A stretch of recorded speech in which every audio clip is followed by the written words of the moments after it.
Hey, good evening, everyone. I hope your week is going well. Hopefully, it's not going too crazy. We're trying this for a second time today because we're having some technical issues. But we've had a really great last couple weeks and we've been really busy. Um, Today we're going to go over a couple different topics, but before we get started into the Senate strategies, I want to talk about PTSD natural remedies. And the reason why I want to do that is because a lot of you, as you're going through the lobbying process and talking to your elected officials, you're getting symptomatic, which that happens, right?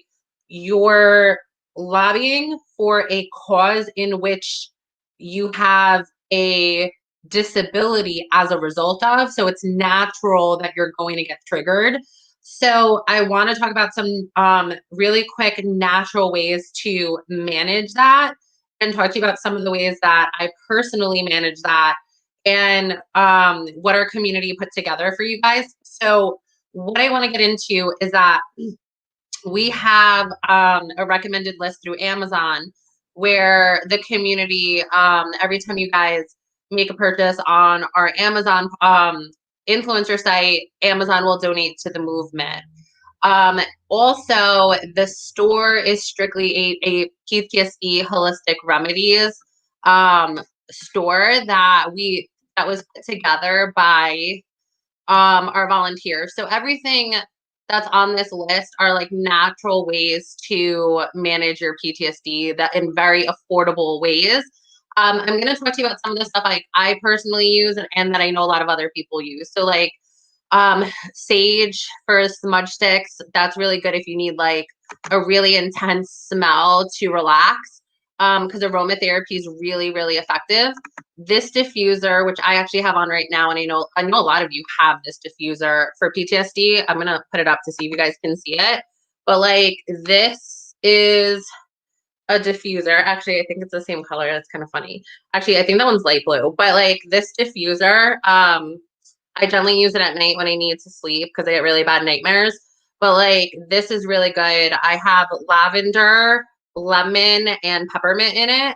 So this is like one of the ways that I use aromatherapy or natural remedy to stay calm and relaxed, right? And like here's some of the aromatherapy brands and stuff that like I will use before using an anti-anxiety. So a lot of people in our community don't necessarily want to take anti-anxieties because they can get really addictive. Um, these are candy flavored essential oils. There's like cookies and cream and bubble gum and ice cream. So like depending on what you like, I use this in like a homemade like stress cream I make for anxiety that you can put on your body. But also like there's creams, there's roll-ons, there's a bunch of stuff like that you can use that you can access, and like all of this was put together by a group of members in the community. So like you'll see there's essential oils here, right?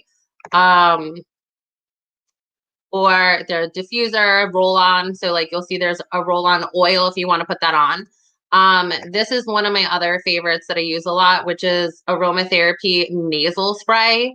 I don't know how familiar you guys are with that, but it's super, super helpful. And I have them.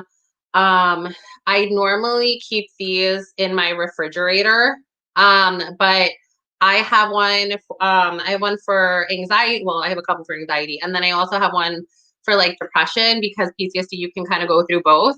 But generally, what I will do with these is here's the anxiety one, right? That I'll show you real quick is like if I'm really stressed out, and like let's say I'm out somewhere, I'll put this in my purse. I'll bring it with me. And what you do is you'll cover one side of your nostril, you'll stick it in the other.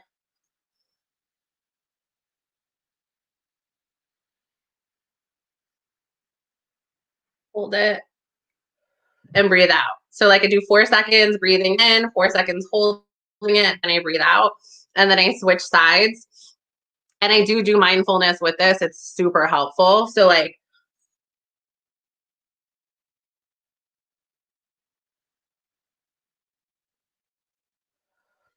so this is like a really good natural way to inhale aroma therapy, well, essential oils for aromatherapy in order to um, help you be able to manage your PTSD in some natural ways. So you guys can check out all the good stuff we have on there because there's a lot of different stuff that we have um, that's on there. But you know, a lot of you guys are like, I don't want to take medication and I'm struggling to manage the PTSD. Like there's a lot of natural remedies available. And we have like everything on Amazon is stuff that was collected from community members who actually use these different products, right? Like I'm not the only one in our community who has PTSD. So this is all stuff that, you know, a lot of us use that's like our favorites for PTSD management. There are some books that also talk about the natural remedies and how they can help you manage your PTSD. So the reason I wanted to have this conversation before getting into the Senate conversation was because when you guys are going through this process, it's not necessarily easy for everyone. Like some of you are like shooting above and beyond and like doing phenomenal, and some of you are struggling, which is what we've expected to happen. So it's okay, and like we're doing our best to help everyone through it.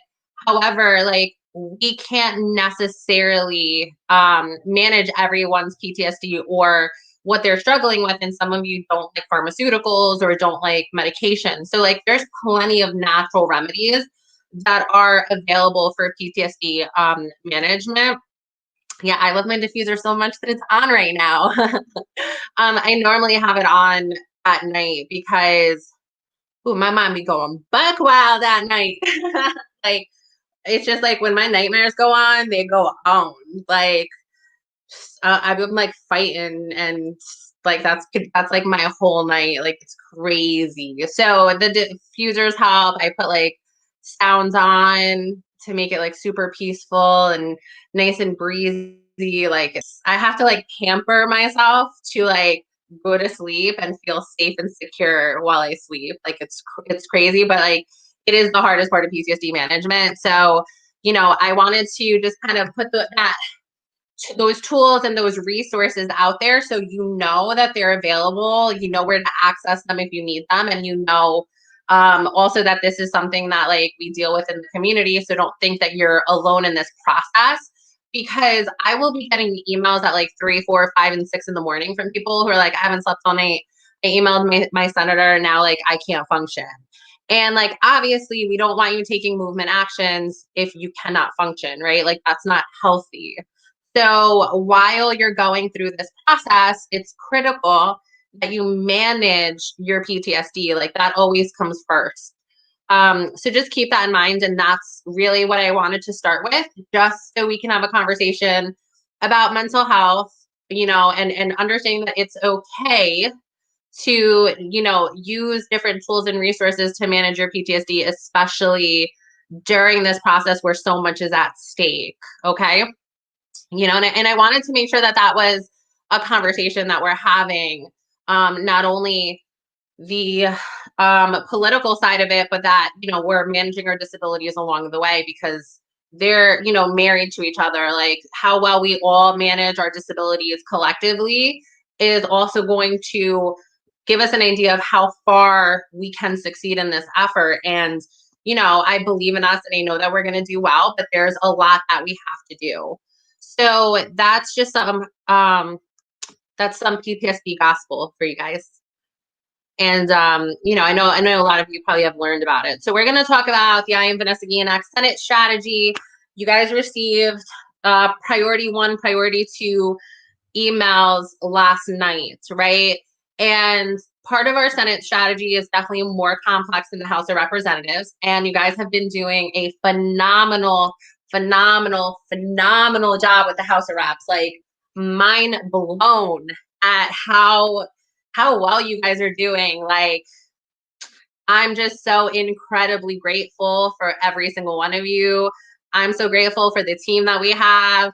Like, you guys are phenomenal and amazing, and you're doing great.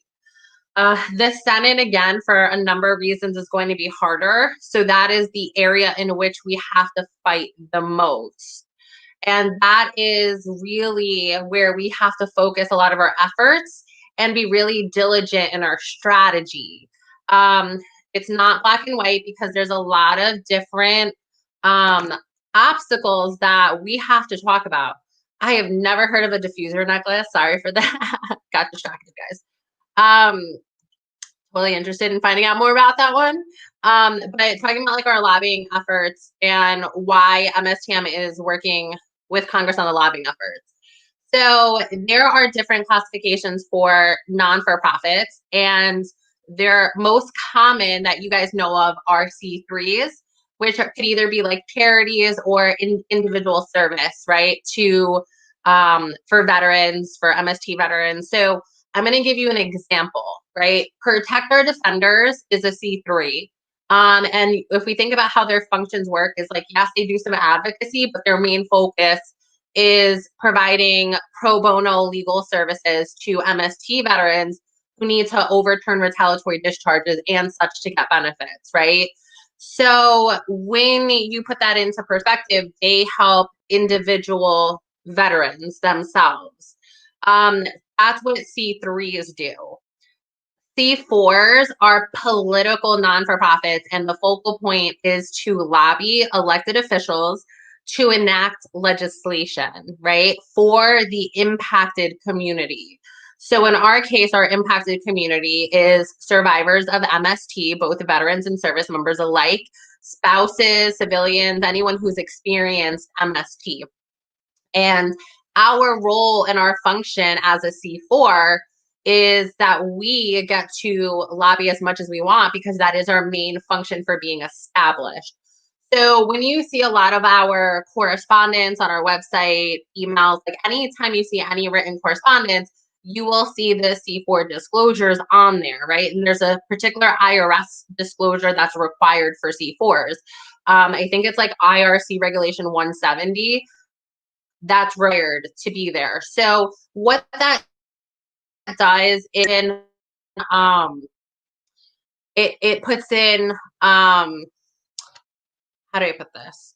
C4s have the function to engage in politics and engage with elected officials one-on-one. So what that means is that our volunteers can spend as much time as they need to with their elected officials. We're allowed to spend as many hours as we want to engaging in political demonstrations, organizing, and lobbying efforts.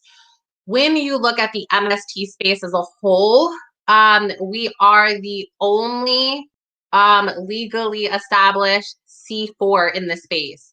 C3s can do an extent of lobbying, but they have to do something called H1 filings, or there's another type of filing they can do with the IRS. Whether or not they do them and they abide by those laws, that has nothing to do with us at MSTM.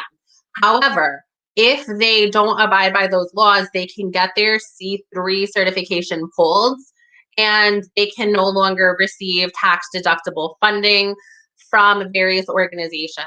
So I want to keep that in mind. For you guys, you understand where for us, when we're collecting donations from individuals, it's not tax deductible. So the thing about it is, C3s and C4s are different. So now I want to explain to you the process of how we got to work with Congress and how closely that we got involved with the IAVGA bill and why. So because we're a C4 and because we can do as much lobbying as we need to, we spent the last 2 years doing a lot of lobbying and building relationships with states, local, and federal level elected officials for a number of different projects, causes, and legislation, right? And what has happened is we have built these relationships. So when the media was getting really heavy on finding Vanessa Guillen, and as we were involved in, spreading the word and helping out with the cause, our main function was still lobbying at that point, right? And we were lobbying for MIRA, which is what we were doing before anyway. So anyway, what ends up happening is by the time a bill goes through, so you can have anyone can put a bill in this case, the I Am Vanessa Guillen Act came from the family. So they'll go into Congress and put a bill in. But now these members of Congress, both in the Senate and in the House, have to figure out how to get this bill passed and how to structure it, right? So now you have a name of a bill, but it doesn't have any policies in it. So what they'll do is they'll go to the organizations that have survivors in it, talk to them and see, okay, how do we go ahead with this? How do we structure a bill? And then we have our lobbying, right? Because that's what we're doing on our bills. So we're going forward with those conversations. And what then ends up happening is in the course of those conversations, pieces of our bill, pieces of other organizations' bills or ideas that they have will start getting structured together. Now you'll have the sponsors on the bill go back to the family and say, like, hey, what do you think about this? And when they sign on to it and they're like, that's what we want, we want this to go forward. Now these sponsors have to figure out how to get it through each one of their committees, right? And in this case, it's the Armed Forces committees in the House and in the Senate. And then not only do they have to get that, they have to get the Speaker of the House, right, and the Majority Leader in the Senate to get these to go to a floor vote. So, and at the floor vote, it then has to win in both houses. And depending on, whether it's 2/3 a majority or not, depending, you might need the president. So there's levels and a process once a bill becomes an official bill. There's actions that have to happen. So once you get these bill numbers and they're live bills, so they're not dead on arrival, you now need people to back this bill, right? And the thing about it is, like, you can call your senator about it, you can have the public support on it. However, a lot of times what the sponsors will do is pick an organization to work with that best relates to the bill, that is a C4 for lobbying purposes, to create lobbying strategies, because it's legal and it's more effective at getting results and turning votes. So you come now to where we are the military sexual trauma movement. We've been lobbying for reform. Now these sponsors come and we have a conversation. They're like, hey, how do you feel about lobbying for this bill? And at the same time, here's some of your policies, we'll merge into the bill. So you guys are getting what you want. And now in turn, we can help the family get what they want. And it's a win-win for everyone across the board. So now these sponsors are responsible for making sure this bill gets passed for them to succeed. So what's happening is now you have us, who's now working with Congress on these strategies in the House of Representatives and in the Senate, right? And we're working on very specific strategies. So that's where we got maneuvered into leading this lobbying effort, right? And how we're doing that, and why we're strategizing to the level that we are. Because one of the main questions that's come up is like, how come other organizations are saying to call your rep? And it's like, because that's all they're really allowed to do. Because if they're supporting individual lobbying and they're not documenting that, it becomes an issue for them with the IRS, where we don't have that issue at all. Like, we're immune to that because we're a C4 and we're designed specifically to lobby. That's where our number one strength lies. So this is where we're positioned in that aspect. So what I want for everyone to understand about that is that we are working independently as an organization, right? And our organization is putting forth this effort because we have 20,000 registered survivors, and this legislation benefits a lot of us and it benefits the future generation. There are aspects that we will still have to fight for in other bills and fight for in the future, which is natural, right? Nothing is perfect in life. However, this is a major advancement. So we are a part of this and we're taking these actions because it benefits our community. So we're working with the sponsors on both bills. So just so you know, it's not one bill. Every time you put a bill through, there's always a main bill that you normally put through the House of Reps, the Assembly, or whatever, and then you do a companion bill in the Senate. It could be vice versa, but normally you get farther with the House of Reps or the Assembly than you will the Senate. Like generally the Senate everywhere is just harder. Like when we did the Restoration of Honor Act, literally like we were playing the same pieces just on the state level to get the Restoration of Honor Act passed. So it's these things happen, but like so now we have these bills, right, in both houses. Just because it passes in one house does not mean it's going to pass in the other. That's what we've seen a lot happen with MJIA. Where we are in the process of lobbying right now, that's what it looks like as of right now. However, we have the people power to change that, and we have the infrastructure and the resources. So that is what we're working on.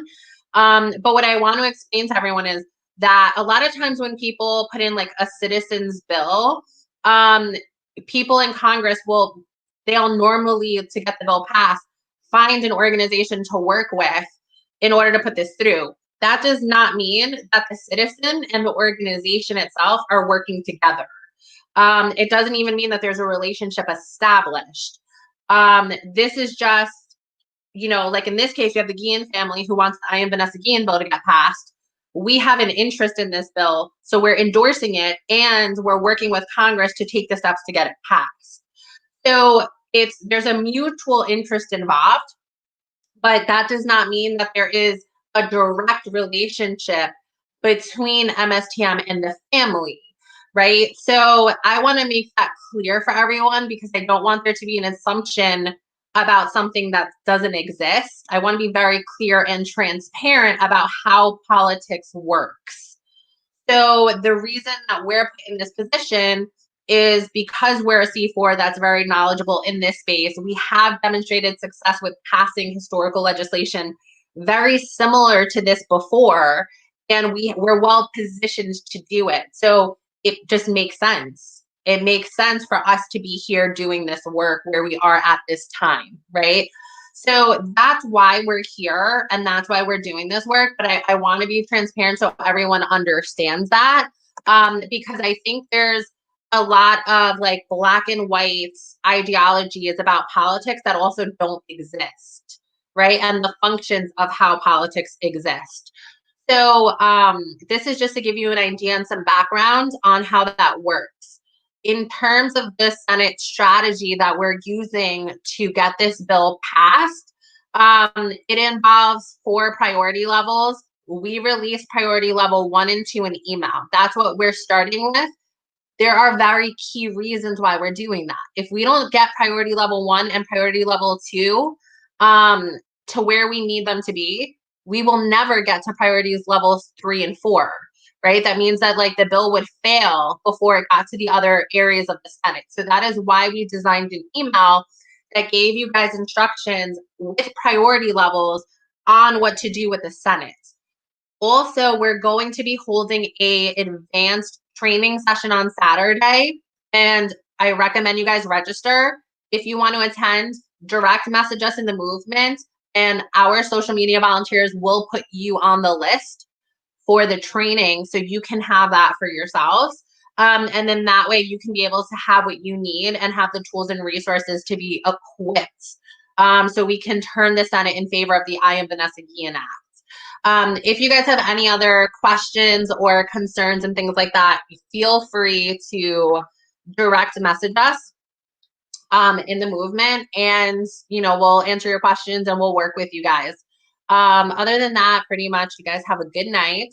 And Carrie, you and I are going to talk because like I've just never heard of any of this before, so I'm definitely interested. So we'll talk offline about that just because I'm totally interested in any natural remedies, especially like diffuser bracelets, diffuser necklaces. Like I've never heard of that. So definitely want to talk to you about that.